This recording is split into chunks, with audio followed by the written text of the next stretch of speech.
ఏమో, అమ్మంటే అంతేనేమో. ఆ చేతికి గోరింట పూస్తే గోళ్లకు రంగులద్ది వేళ్లతో సరసమాడే భార్య నుండి పాపకి గుచ్చుకుందని గాజులన్నా వెయ్యని బోసిచేతుల ఆడదెప్పుడైందో.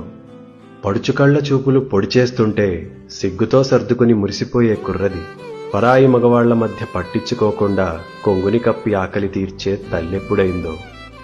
సరదాలు సరిపోక మొగుణ్ణి గిల్లిపెట్టే వనిత, సరిగా నిద్ర కూడా లేని ఒంటరి యోధురాలెప్పుడైందో.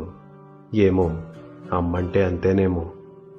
ఉన్న రుచులన్నీ ఊరించి చంపిన బిడ్డ కోసం అడ్డంగా తలూపిన త్యాగం ఎప్పుడు పుట్టింది? తన పేగు అంచున వేలాడిన ప్రాణం కోసం తొలి ఏడుపు విన్న క్షణమే ఆడది చనిపోయి అమ్మెలా పుట్టింది. అన్నిటికీ అమ్మనే అవసరం మారి ఆమెకేమొచ్చనే రోజొచ్చినా మౌనంగా దుఃఖాన్ని దిగమింగి చిరునవ్వు చిందించే ఓర్పెక్కడిదో. కన్నీళ్లతో పాటు కర్తవ్యాన్నిచ్చి కళ్ళొత్తుకుని బిడ్డని సాగనంపిన మనవలిని ముద్దాడి అమ్మకే అమ్మయ్యి అండగా ఉండేటి బలమెక్కడిదో. 7 పదుల వయసు మీద పడినా, చిక్కిన చేతులు ముడతపడినా, ఆకలిగా కొడుకొస్తే బువ్వ పెడదామని గుమ్మంకేసి చూసే జాలెక్కడిదో.